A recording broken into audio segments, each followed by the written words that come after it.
முடியும்.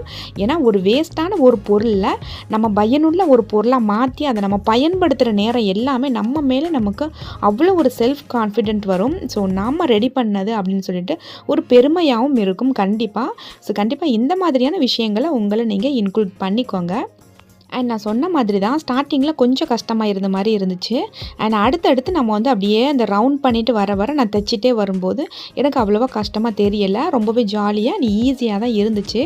அண்ட் நம்ம யூஸ் பண்ணக்கூடிய ஊசி வந்து நல்லா கொஞ்சம் ஸ்ட்ராங்காக நல்ல பெரிய ஊசியாக இருந்துச்சு அப்படின்னா இன்னும் சீக்கிரமாக எனக்கு முடிஞ்சிடும். இது வந்து நார்மலாக நான் துணி தைக்கிற ஊசியை வச்சு தான் நான் யூஸ் பண்ணேன். ஸோ இந்த மாதிரியே சுற்றி நான் வந்து நல்லா தைச்சிக்கிட்டே நான் வர்றேன் ரவுண்ட் ஷேப்லேயே.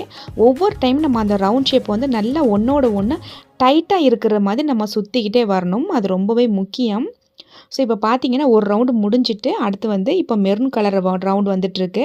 ஸோ இது முடிஞ்சிட்டு அடுத்து வந்து ஃபைனலாக